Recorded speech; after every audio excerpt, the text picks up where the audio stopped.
হঠাৎ করে প্রচুর গরম পড়েছে। এই মুহূর্তে টেম্পারেচার কত গো? প্রায় 75 ডিগ্রি সেন্টিগ্রেড না কত বলছে। বেশ ভালো রকম গরম বাইরে। সকাল থেকে সন্ধ্যা পর্যন্ত গত 2-3 দিন যাবৎ এক প্রশ্নের উত্তর দিয়ে যেতে হচ্ছে, ডাক্তারবাবু এত গরম বাচ্চাকে কি করে রাখবো? কেউ ব্রেস্টফেড বেবি 2 মাস 4 মাস, ডাক্তারবাবু বাচ্চাটার পেচ্ছাপ খুব কমে গেছে। কেউ বলছেন এসিতে থাকবো কি, এটা এসি এখন এয়ার কন্ডিশন প্রায় ঘরে ঘরে। তো এখানে দু একখানা কথা। প্রথম কথা বলি, আমার মা বলতো ছোটোবেলায় যখন পড়তে পড়তে খুব ক্লান্ত হয়ে যেতাম, মাকে বলতাম মা আর পড়তে পারছি না। মা বলতো আর কটা দিন একটু পড়তে হবে বাবা, পরীক্ষা পর্যন্ত। গুমাগলে কি জমে ছাড়বে? তার মানে গরমকালে গরম, শীতকালে শীত, বর্ষাকালে বর্ষা, এটাই তো প্রকৃতির বৈচিত্র্য, এটাকে মেনে নিতেই হবে আমাকে, আপনাকে, সবাইকে। তারই মধ্যে দুটো কথা বলি। প্রথম কথা, আমার মতে বিশেষ করে শিশুরা 24 ঘন্টায় মিনিমাম যেন 6টা পেচ্ছাপ করে। 24 ঘন্টা, আজ সকাল 10টা থেকে কাল সকাল 10টা, আজ রাত্রি 8টা থেকে কাল রাত্রি 8টা, এটা খেয়াল রাখতে হবে।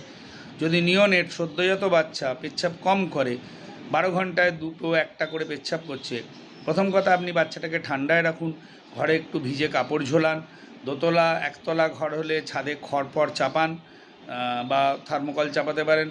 2 হচ্ছে পাখা চালিয়ে রাখুন, বাচ্চা যেন পাখায় আঙুল টাঙুল গুঁজে না দেয়, একটু দূরে চালান। আর আমরা তো বলি 6 মাস পর্যন্ত বুকের দুধ ছাড়া এক ফোঁটা জলও খাওয়াবেন না।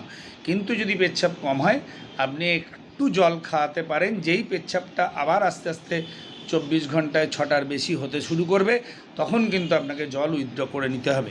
জল বলতে আমরা এখন তো আমি বলছি, কোম্পানির নাম বলা ঠিক নয়, রেডিমেড রেডি ডাইলিউশন কিছু ওআরএস পাওয়া যায়, ইলেকট্রল আরটিডি এরম সব পাওয়া যায়, ওইগুলো একটু চামচে করে খাওয়াতে পারেন। কিন্তু বারবার বলছি, জল খাওয়ানো উদ্দেশ্য নয় প্রথম 6 মাস বয়স পর্যন্ত বাচ্চাদের।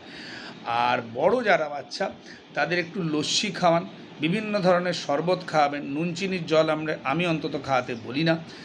ঘরে পাতা দই নুন চিনি দিয়ে লস্যি খাওয়াবেন, একটু আম পুড়িয়ে তাকে আম পোড়ার শরবত খাওয়াবেন, বিভিন্ন রকম। কিন্তু জল ফোটানো জল চাই, কারণ এরপরই ডায়রিয়া শুরু হবে। জল থেকেই 100 ভাগ থেকে 80 ভাগ রোগ আসে।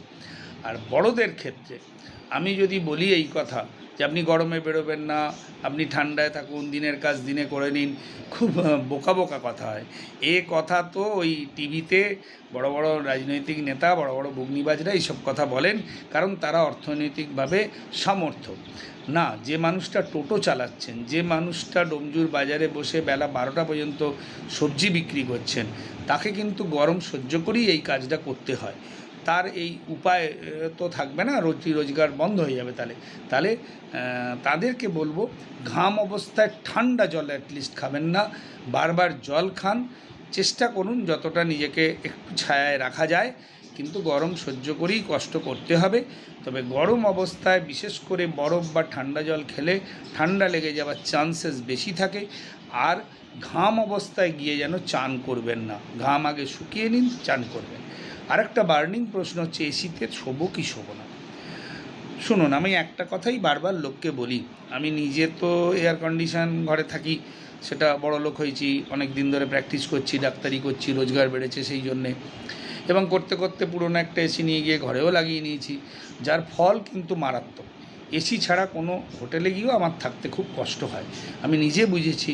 আমাকে এক মাস্টারমশাই বলেছিলেন, শুনিনি, এসিতে বেশি না থাকাই ভালো। তার কারণ, আপনার ছেলে স্কুলটা এসি তো, তবে তো সরকার প্রাইমারি স্কুলগুলো তুলে দিচ্ছে, প্রাইভেট স্কুলগুলো যাতে এসি করে আপনার পকেটের গাঁটের অনেক টাকা নেওয়া যায়, ওই লক্ষ্মীর ভাণ্ডারে সব পেয়ে যাবেন, টাকা যাতে নেওয়া যায় তাই দিয়ে চলবে। কিন্তু আমার মনে হয় স্কুলগুলো এসি নয়, ডোমজুর বাজারগুলো এসি নয়, খেলার মাঠ তো এসি নয়। আপনি তো ছেলেকে মোবাইল দিয়ে বসিয়ে দেন হড়কে হড়কে এয়ার কন্ডিশন ঘরে, সেটা মোটেই সুস্বাস্থ্যের লক্ষণ নয়। মাঠে গিয়ে ফুটবল খেলতে হবে, ফুটবল। ক্রিকেটে ওই ব্যাট ঘোরানো আর বল একটুখানি ছুটে গিয়ে বল করা, কটকটি বলে, ওটাকে ক্রিকেট খেলা বলে না। ফিজিক্যাল এক্সারসাইজ ছেলেপুলেদের করতে হবে। যদি করতে হয় তাহলে গরম সহ্য করেই করতে হয়। তাহলে সর্বত্র এসি, বাথরুম পায়খানা যদি এসি না হয়, তাহলে এসিতে আমরা থেকে আমাদের লাভ করছি না ক্ষতি করছি? এমনি তো জলবায়ু, বায়ুমণ্ডলকে আমরা ক্ষতিগ্রস্ত করছি। ওই সিএফএল যেগুলো সিএফসি গ্যাসগুলো বেরোচ্ছে, তাতে প্রকৃতির ভারসাম্য নষ্ট হচ্ছে, এটা একটা ঘটনা। আর একটা ঘটনা আমার বারবার মনে হয়, যাদেরই বাড়িতে এয়ার কন্ডিশন আছে দেখবেন বাইরে দিয়ে ওই পাইপ দিয়ে ঝরঝর করে জল পড়ছে, এবং এসিতে শুলে দেখবেন হাত পাগুলো বড্ড শুকিয়ে যাচ্ছে। তার মানে শরীরের জল কিন্তু এসি ভালো রকম টেনে নেয়, আরাম থাকে, কিন্তু ডিহাইড্রেশন হয়ে যায়। সেই ক্ষেত্রে আমার মনে হয় যে ঘরে এয়ার কন্ডিশন থাকবে তাখানে একটু জলের বালতি ফালতি রেখে দিলে ঘরের ময়েশ্চারটা মেনটেনড হবে। আর এসির ফিল্টার অন্তত সপ্তাহে 2 দিন পরিবর্তন করতে হবে, এসির সুইংটাকে ওপর দিকে রাখতে হবে। 3 নম্বর হচ্ছে এসিতে ঢোকার পরে এসি চালাবেন, এসি থেকে বেরোবার অনেক আগে এসিটা অফ করবেন।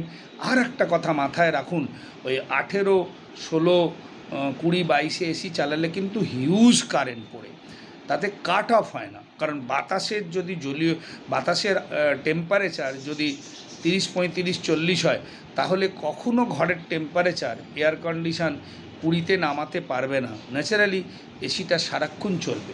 27, 28-এ এসি রাখতে পারেন, তাতে অনেক কাট অফ হয়, তাতে কি হয় বা আপনার কারেন্টের ইলেকট্রিসিটিও কম হয়। তবে আমি সর্বোপরি বলবো, প্রকৃতির যে স্বাভাবিক নেচার তাকে অস্বীকার করা ভালো নয়, এটুকু আমার কথা। সাফিসিয়েন্ট জল খান, চেষ্টা করুন বাচ্চাকে একটু ঠান্ডায় রাখার, একটু পাতলা জামা কাপড় পরার, গরমে রাখবেন না, গরমে রোদ্দুরে বাচ্চাকে নিয়ে বেশি বেরোবেন না, আর 24 ঘন্টায় 6টা ইউরিন হচ্ছে কি খেয়াল রাখবেন, ঠিক আছে?